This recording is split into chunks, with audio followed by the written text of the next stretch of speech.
क्या वाकई में जो मिस्टिकल एक्सपीरियंसेस होते हैं या ये सिर्फ हर व्यक्ति का अलग अलग अनुभव है? ये मिस्टिकल स्टेट क्या होती है, मेडिटेशन क्या होता है, सुबह के टाइम ही हमें ये सारे अनुभव क्यों होते हैं, ब्रेन वेव्स का इसमें क्या रोल है? आज हम इस सब पर बात करेंगे। बिल्कुल, बहुत मज़ेदार सा टॉपिक है, एक्साइटिंग। और ये वर्ड मिस्टिकल कुछ ऐसा है ही कि अंदर से रोंगटे खड़ा करता है, एक अलग प्रकार की ऊर्जा और एनर्जी लाता है। और अगर साइंटिफिक रूप से हम देखें तो ये बात बिल्कुल सही है, इसमें कोई भी दो राय नहीं है। और दूसरी बात कि ये मिस्टिकल एक्सपीरियंस मेडिटेशन में हमको होते हैं, सवेरे होते हैं, क्या कुछ हार्मोनल, कुछ केमिकल, कुछ ब्रेन वेव चेंजेस होते हैं? इन सब का उत्तर बिल्कुल 100% हाँ है। सबसे पहले मैं आपको बड़ी लॉजिकली एक बात बताता हूँ। सोचने वाली बात है कि मेडिटेशन के जो एक्सपीरियंसेस हैं वो हमको एक्चुअली कभी हो सकते हैं, लेकिन अक्सर ब्रह्म मुहूर्त या मॉर्निंग का ही क्यों गायन है, और ये सोचनीय विषय है। अगर लॉजिक के रूप से देखें तो मैं आपसे एक बात पूछना चाहूँगा कि कभी कभी आप प्लेन पकड़ने के लिए एयरपोर्ट जाती होंगी, और जब आप एयरपोर्ट जाती हैं, अगर आपकी फ़्लाइट सवेरे 3 या 4 बजे हो और वही फ्लाइट यदि आपकी शाम को 4, 5, 6 बजे के आसपास हो, किस समय आपको ट्रैफिक ज़्यादा मिलेगा? शाम में। शाम को ज़्यादा मिलेगा। अक्सर आप शाम को घंटा भर लगा देंगे अपने घर से वहाँ जाने में, और सवेरे वही यात्रा आपकी जो है 15 से 20 मिनट में हो जाएगी। कारण क्या है? क्योंकि ट्रैफिक सवेरे कम है और शाम को ज़्यादा है। यही आंसर हमारा ब्रह्म मुहूर्त का भी है। देखिए, ब्रह्म मुहूर्त को ब्रह्म मुहूर्त क्यों कहा जाता है? अर्थात पवित्र है, वो शक्तिशाली है। नेगेटिव भावनाओं से, नकारात्मक भावनाओं से, नकारात्मक वाइब्रेशन से, नकारात्मक एनर्जी से जो उनका जो सर्कुलेशन होता है वो सबसे कम उस समय पर होता है। आज ह्यूमन माइंड जब कोई भी चीज़ का अनुभव करना चाहता है, आप कोई भी चीज़ के प्रति जाते हैं तो क्या कहते हैं? मैं कोशिश तो कर रहा हूँ, लेकिन कोशिश करते अनेक प्रकार के विचार आ जाते हैं। हाँ। बहुत सारे विचार मेरे पास आते हैं। अक्सर लोगों को जब मैं मेडिटेशन के लिए बताता हूँ, कहते हैं सर क्या करें, बहुत मल्टीपल थॉट्स आते हैं। क्यों आते हैं? क्योंकि पूरे दिन की प्रक्रियाएं वो मैक्सिमम ये व्यक्ति के बारे में, उस व्यक्ति के बारे में, मुझे ये करना है, मुझे वो करना है, ये फ़ोन आना है, मुझे ये भी कार्य समाप्त करना है, ये इंटरफेरेंस बहुत ज़्यादा होती है। मॉर्निंग के समय में जब आप उठते हैं, जब 90% लोग पूरे विश्व में या आपके अराउंड में सो रहे होते हैं, उस समय ऐसी इंटरफेरेंसेस, ऐसी एनर्जीज, ऐसी नेगेटिव एनर्जीज सबसे कम होती हैं। सेकंड, ना केवल नेगेटिव एनर्जीज कम होती हैं, उस ब्रह्म मुहूर्त के अंदर योग, particular powerful and positive vibrations वो बहुत ज़्यादा अब होते होती हैं, हैं। अप होती हैं। यानी काम, क्रोध, लोभ, मोह, अहंकार का सर्कुलेशन सबसे कम होगा और पॉजिटिव एनर्जीज ज़्यादा होंगी। तो अगर आपको किसी भी चीज़ को प्राप्त करना हो, अनुभव करना हो, तो एफर्ट कितना लगेगा? कम बहुत लगेगा। कम। इसलिए मॉर्निंग के अंदर ये एक्सपीरियंसेस ईजी और ज़्यादा हो जाते हैं। अब दूसरा आपका क्वेश्चन है कि मॉर्निंग में ऐसे क्या चेंजेस हमारे लाइफ के अंदर, हमारे जीवन के अंदर होते हैं? जब भी हम मेडिटेशन करते हैं, योग का अभ्यास करते हैं, ऐसे समय पर 3 पावरफुल चेंजेस हमारे ब्रेन में होते हैं, साइंटिफिकली होते हैं। सबसे पहला होता है हमारा पिनियल ग्लैंड का एक्टिवेशन। पिनियल ग्लैंड आप जानते हैं? यस। पिनियल ग्लैंड को रेनी डेस्कार्टिस, जो फ्रांस के फेमस फिलोसोफर रहे हैं, उन्होंने सीट ऑफ सोल बोला हुआ है। यस। ये पिनियल ग्लैंड बड़ा मज़ेदार है। इस पिनियल ग्लैंड की वजह से ही हम लोग सोते हैं, क्योंकि ये मेलाटोनिन को प्रोड्यूस करता है जो हमको नींद लाता है, मैक्सिमम प्रोड्यूस करता है। लेकिन पिनियल ग्लैंड इसके साथ साथ हमारी इंट्यूशन को बढ़ाने के लिए, हमको नए एक्सपीरियंस में ले जाने के लिए भी पावरफुल होता है, अवेयरनेस को बढ़ाता है। ऐसे समय पर देखा गया है कि मेलाटोनिन का प्रोडक्शन ग्रेजुअली कम होता जाता है, और पिनियल ग्लैंड हमारी इंट्यूटिव पावर को, हमारी इंट्यूटिव मीन्स महसूस करने की शक्ति को, अंदर की आत्मा की, मन की जो शक्ति है, जो एनवायरनमेंट से संदेश आ रहे हैं उसको ग्रहण करने की शक्ति को वो बढ़ाता है। तीसरा, अवेयरनेस बहुत पावरफुल होती है। ये पिनियल ग्लैंड बहुत पावरफुल तरीके से करता है।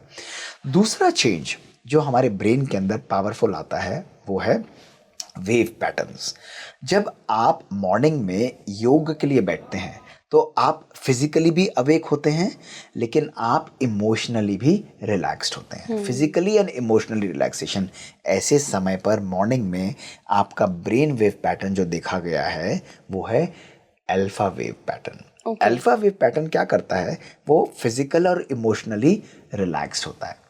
अब कोई भी चीज़ जो ब्रेन या के अंदर या हमारी बॉडी के अंदर इस प्रकार की रिलैक्सेशन लाएगी, आप इजी हैं, रिलैक्स्ड हैं, तो बाहर की तरफ से कोई भी चीज़ को ग्रहण करना, उन चीज़ों को एक्सेप्ट करना, उन चीज़ों को महसूस करना, वो आपके लिए कैसा होगा? आसान हो जाएगा। क्यों होगा, मैं आपको बताता हूँ। जब आप इमोशनली रिलैक्स्ड हैं, फिजिकली भी एट ईज हैं, कंफर्ट है, तो आपकी बुद्धि कैसी होगी? आपकी बुद्धि शांत होगी, आपका मन, बुद्धि क्लियर होगी और मन बिल्कुल शांत होगा। क्यों? क्योंकि संकल्पों की गति कम है, नंबर 1, संकल्पों का नंबर वो भी कम है, एंड तीसरा संकल्पों की क्लैरिटी वो भी हाई है। संकल्प की गति कम है, संकल्पों की नंबर भी कम है और संकल्पों की क्लैरिटी भी बेटर है। लॉजिक, सिंपल सी बात है। अब जब संकल्प की गति कम है, लॉजिकली हम देख रहे हैं, उसकी क्लैरिटी बहुत पावरफुल है, तो आपके लिए किसी भी चीज़ को महसूस करना, उन संदेशों को अपने जीवन के अंदर, मिस्टिकल एक्सपीरियंसेस को अपने जीवन के अंदर अनुभव करना, उन चीज़ों को अपनी लाइफ के अंदर मैनिफेस्ट करना, ये बहुत पावरफुल हो जाता है। और आपने देखा है, बचपन से हमको क्या संदेश दिया जाता है कि जल्दी करो, 10 तो बस, रात को सो जाओ और सवेरे उठकर पढ़ो। ये तो बचपन से हमको सिखाया जाता है। उसके पीछे ये रीज़न है, उसके पीछे ये रीज़न है। ये ऐसे ही थोड़ी ना मिस्टिकल एक्सपीरियंसेस है, आप झूम रहे हैं, आप वो कर रहे हैं। नो, हाउ, ये हमको कैसे पूरे दिन हेल्प कर रहा है, ये तो हमें समझना पड़ेगा ना। क्योंकि बुद्धि उस समय बिल्कुल क्लियर होगी, वेस्ट से फ्री होगी। अगर आप अलर्ट हैं, एक्टिव हैं, आपका निर्णय, आपका सोचने की शक्ति, आपकी समझने की शक्ति, आपकी निर्णय करने की शक्ति, आपकी परखने की शक्ति अति अति अति पावरफुल होती है। सर, ऐसा बहुत सारे सक्सेसफुल लोग, जिनको मैं बोलूँगी, जिन्होंने आउट ऑफ द बॉक्स जाके कोई काम किया है या तो कोई सोल्यूशन दिया है दुनिया को या किसी फील्ड में क्रांति लेकर आए हैं, उनके जो भी आइडियाज़ थे जिनकी वजह से उन्हें सक्सेस मिली, ज़्यादातर लोगों का कहना है कि वो डीप मेडिटेटिव स्टेट में, स्पेशली ब्रह्म मुहूर्त के टाइम किए गए ध्यान की मुद्रा में आए हैं, साइलेंस के अंदर, डीप साइलेंस में, जहाँ इंटरफेरेंस कम है, बहुत शांति में जब हम बैठते हैं तो विचार एकाग्र होते हैं। तो क्या यूनिवर्स गाइड करता है क्या ऐसे में? यही इस पर मैं आ रहा था। अब क्या हो रहा है कि हम सब लोग एनर्जी से बने हुए हैं। आप इस चीज को, ये एक बिल्कुल क्लियर फैक्ट है। हमारा शरीर जो है, उसके साथ साथ हम लोग एनर्जीज पर काम करते हैं, इंटरफेरेंसेस पर काम करते हैं, यानी एक दूसरे के साथ हमारा मिंगलिंग चलता रहता है। मैं आपको बताता हूँ कैसे। अगर आप कोई चीज़ पानी के अंदर पत्थर फेंकते हैं तो वो क्या करेगा? वो लहरें पैदा करेगा। अब उन लहरों को पैदा करते हुए एक और पत्थर आप फेंके, जिसको हमने बचपन से साइंस में पढ़ा है, और वो पत्थर उसी समय उस लहर के साथ ही मिंगल कर जाता है, तो दोनों लहरें प्रोड्यूस करके क्या करती हैं? एक कंस्ट्रक्टिव यानी एक मोर पावरफुल लहर को पैदा कर सकती हैं। लेकिन अगर मेरा संकल्प या मेरा पत्थर उस समय पर नहीं उसके साथ बैठेगा तो वो डिस्ट्रक्टिव यानी नकारात्मक यानी एक दूसरे के ऑपोजिट काम करती हैं। मॉर्निंग के अंदर जब ब्रह्मांड, परमात्मा और प्रकृति हमको पावरफुल संदेश दे रहा है, ऑलवेज देयर, जिसको हम लोग कहते हैं लॉ ऑफ अट्रैक्शन के रूप से कहते हैं, जो हम कहते हैं प्रकृति का संदेश हम नहीं सुन पा रहे हैं, ये फैक्ट है। ये पूरी प्रकृति और ब्रह्मांड हमें हमेशा एक अच्छा और पावरफुल संदेश देने के लिए जागृत रहता है, जिसको मैं हमेशा कहता हूं कि परमात्मा ऑनलाइन है, क्या आप कनेक्टेड हैं? गॉड इज ऑनलाइन, क्या आप कनेक्टेड हैं? वो कनेक्शन के लिए वो समय ब्रह्म मुहूर्त का श्रेष्ठ है, और उसके लिए दूसरी रिक्वायरमेंट है आपके मन और संकल्पों की क्लैरिटी। भाई, अगर आपको संदेश आ रहा है, सिग्नल आ रहा है, जैसे पुराने आज से 30 साल पहले टेलीविजन होते थे, क्या करते थे? सिग्नल को यूं हिलाते रहते थे और वो पिक्चर ऐसे ऐसे करके लहरती थी। क्यों? क्योंकि सिग्नल प्रॉपर नहीं आता था। अब यही बात हमारी नेचुरल उसके अंदर है। इसमें मिस्टिकल एक्सपीरियंस है क्या? मिस्टिकल एक्सपीरियंस तब है जब समन्वयता है, जब एक दूसरे के साथ सिंक्रनी है। वो परमात्मा का संदेश, उसका मैसेज, उसकी शक्तियां, कौन सी शक्तियां? प्योरिटी की शक्ति, दूसरी ज्ञान की शक्ति, तीसरी उसका स्नेह, चौथा उसका प्यार, पांचवा उसका शांति की शक्ति, और छठा उसका आनंद। ये 6 शक्तियां, 7 शक्तियां जब हमारे जीवन के अंदर हमको आती है, वो आ रही हैं। हमारा सिग्नल अगर क्लियर है, क्लीन है, पावरफुल है, अलर्ट है, बिल्कुल शांत है, हम उसको कैच करते हैं। इन सब की समन्वयता, इन सब का आना ही हमको ब्लिसफुल स्टेट, या जिसको हम कहते हैं मिस्टिकल स्टेट, या अगर मैं सहज रूप से बोलूं आनंदम स्थिति का अनुभव कराता है। और क्या मिस्टिकल एक्सपीरियंस, ऐसा थोड़ी ना कोई जादू हो रहा है सब तरीके से, ये अनुभव है हमारे जीवन का, ये मान्यताएं हैं। और ये जब अनुभव हमको श्रेष्ठ होता है, हमारे जीवन के अंदर ये भावनाएं लगातार आती हैं, मन बिल्कुल प्योर है, क्लीन है, शांत है। राजीव का मेडिटेशन जब हम करते हैं, हम क्या करते हैं, अपने आत्मा को बिल्कुल रिलैक्स, बहुत शांत, ईजी रख देते हैं, आने देते हैं उस प्रवाह को, उस धारा प्रवाह को आने देते हैं, उसको अपने कण कण, रूह रूह, रेशे रेशे में जब हम महसूस करते हैं, नेचुरली वो हमारे शरीर को हील करता है।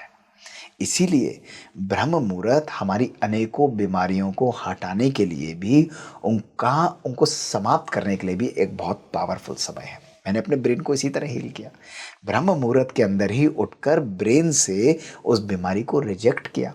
तो ब्रह्म मुहूर्त का ये मेडिटेशन जो है, वो हमारे अंदर की बीमारियों को भी, लेज़र है ना, जैसे शीशे का एक ग्लास होता है लेज़र, वो क्या होगा, किरणें आई, उसको रेजर की तरह फोकस किया, पेपर जलने लग जाता है। इसी प्रकार से जब वो एनर्जीज योग के द्वारा हम परमात्मिक शक्तियों को महसूस करते हैं, वो हमारे अंदर के शरीर, मन, किसी भी चीज़ को क्लीन करता रहता है। तो 2 चेंजेस मैंने आपको बताए। पहला बताया स्लीप वेव पैटर्न, जिसमें अल्फा वेव्स इमोशनली भी रिलैक्स्ड हैं और बॉडी भी हमारी रिलैक्स रहती है। दूसरा हम लोगों ने अनुभव किया हमारे पीनियल ग्लैंड का एक्टिवेशन है। और तीसरा हार्मोनल सर्कुलेशन हमारी बढ़ जाती है। कौन कौन से हार्मोन्स बढ़ते हैं? अब कौन कौन से हार्मोन्स बढ़ेंगे? टिपिकली ऐसे लोगों के अंदर देखा गया है गाबा हार्मोन। गाबा हार्मोन जो है वो हमको शांत रखता है, कामिंग हार्मोन है। उसका प्रोडक्शन हमारे ब्रेन के अंदर उस समय पावरफुल हो जाता है। वॉकिंग जैसी एक्टिविटीज़ भी गाबा को बढ़ाती हैं। मेडिटेशन के अंदर भी गाबा का फ्लो बढ़ता चला जाता है। और मेडिटेशन के अंदर किसका फ्लो बढ़ता है? हमारे ब्रेन को चलाने के लिए सबसे बड़ा पेट्रोल है डोपामीन। लेकिन डोपामीन उस समय नहीं, मेडिटेशन हमारे बॉडी के अंदर, ब्रेन के अंदर जो फ्लो बढ़ाता है वो है सेरोटोनिन का। सेरोटोनिन जो कि हैप्पी केमिकल है हमारा। डोपामीन प्लेजर केमिकल है, ये आप जानते भी हैं। और सेरोटोनिन हैप्पी केमिकल है। तो उस समय ब्रेन भी रिलैक्स हो जाएगा, ईज हो जाएगा, कंफर्टेबल हो जाएगा और बहुत इजी रूप से सारे ब्रह्मांड के संदेश को कैच करता है। तो ये तो हमारे फिजियोलॉजिकल चेंजेस होते हैं, ऐसे और बहुत सारे होते हैं। लेकिन मैं वो बता रहा हूँ जो हम लोग समझकर इनको हम प्रैक्टिकली कर सकें। अब ये सारी चीज़ें जब हमारे जीवन के अंदर होती हैं तो इसका हमको कैसे यूज़ करना है? नेचुरली आप कहेंगे ठीक है, मैं उठा, इसको हम अपने हेल्थ और वेलबींग के लिए यूज़ कर सकते हैं, अपने आप को हील करने के लिए यूज़ कर सकते हैं। जैसे मैंने बताया बीमारियों को दूर हटाने के लिए कर सकते हैं। डायबिटीज़ के मरीज़ हैं, जिनको टेंशन और स्ट्रेस रहता है, उन ऐसे मरीज़ हैं। जिनको कहीं ना कहीं हाइपरटेंशन है, उनकी वैसे मरीज़ हैं। जिनको अर्ली एजिंग है, इवन कैंसर जैसी बीमारियां हैं, ऐसी कठिन बीमारियां, अपनी बॉडी की हीलिंग के लिए ये समय बहुत बहुत पावरफुल है। आप इनकी शक्तियों को सपनों में भी नहीं सोच सकते। अगर आपने यथार्थ रूप से इस चीज़ को प्रैक्टिस करना आरंभ किया, ये आपके जीवन में मैजिकल और जादुई परिवर्तन लाएगा। मेरे शब्दों को मार्क करिएगा।